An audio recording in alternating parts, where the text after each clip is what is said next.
Good morning, students.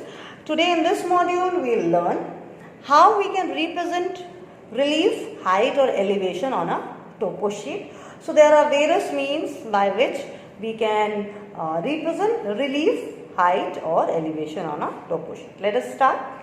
The first one you will see in the topo sheet is spot heights. So you will find spots and dot and then the value is written. So you will find them in the topo sheet, and what are they? These are dots plotted on the survey sheet showing exact height of a place above sea level. They are plotted after actual survey of the area.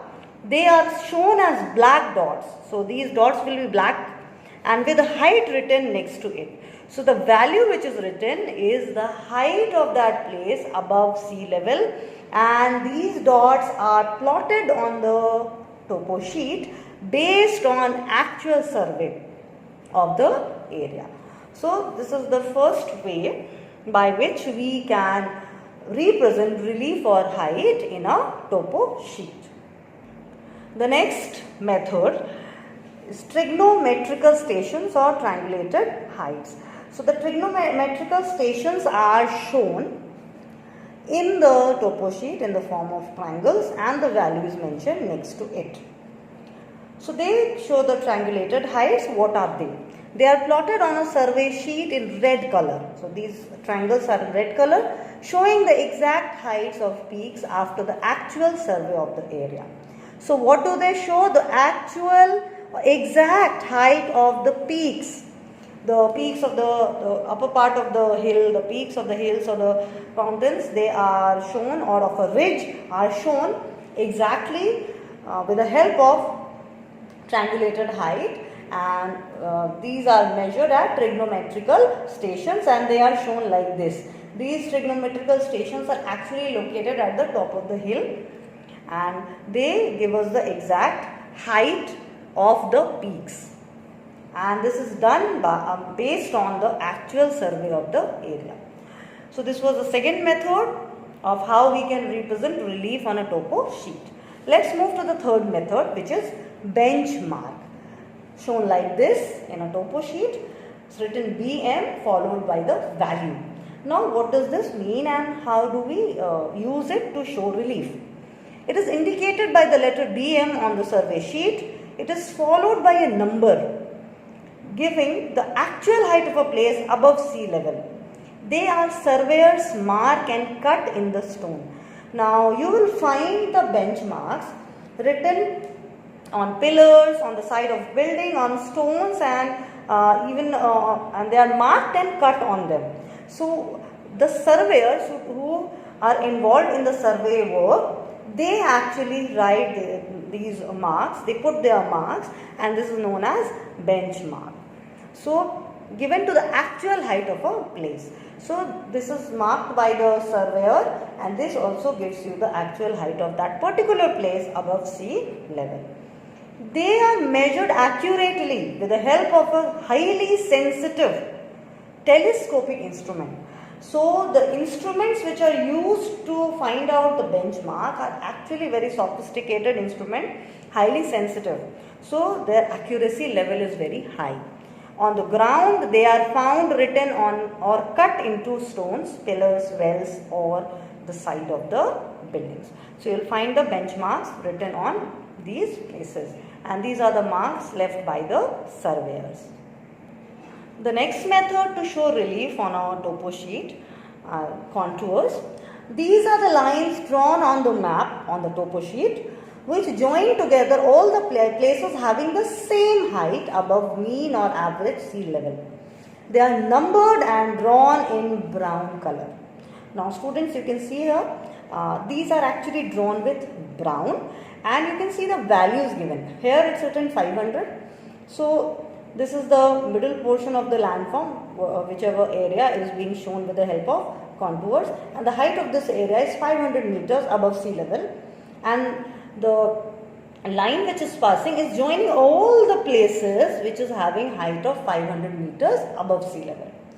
The lower value, lesser value than this is 450 meters. So you can see it is 50 meter. the area which is being joined by this line is of height 450 meters. So the difference is in height is of 50 meters. So like this we can draw many more contours. As the height reduces or increases, we can draw contours, and each contour will join the places with equal height above sea level. Now you can see the contour of a hill I have drawn so that you find it easier to understand. So this is the highest portion of the hill, we call it peak. It is 90 meters above sea level. So you can see the contour is actually conical. The hill is conical in shape. The contour is also circular in shape. So whenever we make contour of a hill, then we get this kind of a shape, circular shape. Now you will see the central value, the highest value is 90. Then little we come down and we get the value 60. And then the next value, as we further go down, the angle of the slope lowers and it becomes 30.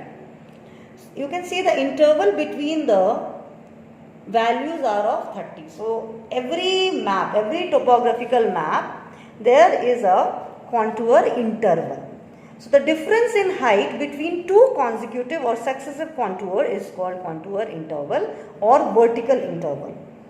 So the difference, here the difference is 30, here the difference is 50. It can be 20, it can be 100 depending on the requirement or the necessity in the map. So in the topo sheets 45D by 10 and the 45D by 7, and these are the topo sheets prescribed by ICSE Council for the board exam. So there in all the maps you will find the contour interval to be 20 meters. It is same. Now apart from contour lines, we also have form lines to show the relief or height of the land in a topo sheet. You can see here dotted lines. So sometimes accurate survey is not possible. Like in case of contours, the value is given. So it's the accurate survey or the accurate height of the land. In case of spot height, in case of benchmark, in case of triangulated height, they are accurate height. But in case of form line, they are based on eye sketching.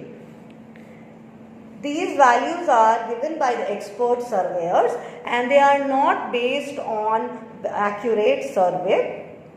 Sometimes accurate survey is not possible in hilly areas or areas which are inaccessible. We cannot enter such areas. So there, instead of contours, form lines are found.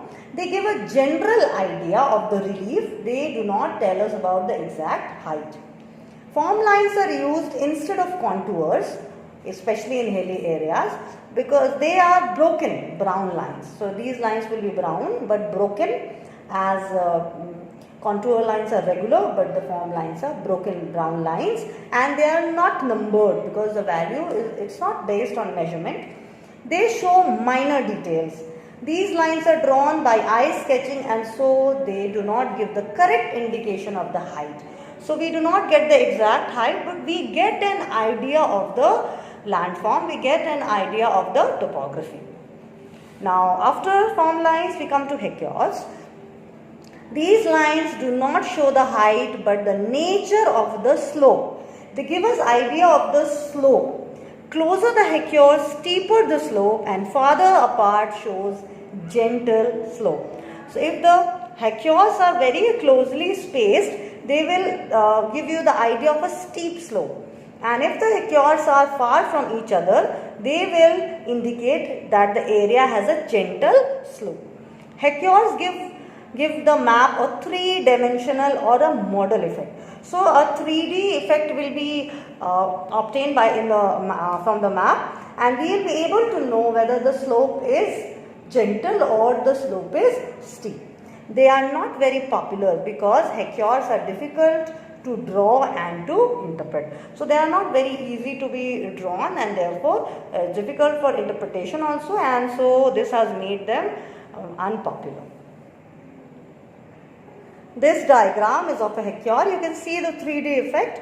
So it's difficult to draw and that's why difficult to interpret also. So they are not very popular, and this is the picture. You can see the 3D effect and the slopes can be, you can understand by from the picture the way or the direction of the slope.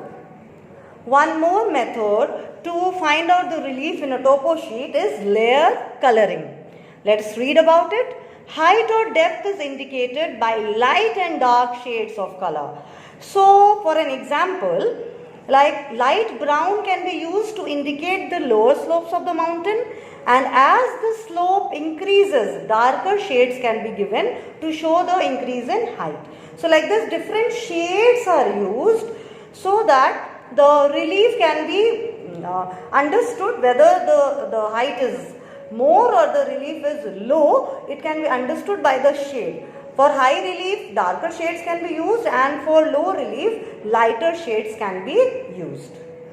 So this is the diagram showing hill shading. You can see the darker areas will show the higher relief, whereas the lighter shades will indicate the lower relief. So this is how this is another way to show relief or height or elevation in a topographical map. So students, these were the ways with the help of which we find out the relief in a topo sheet. Thank you.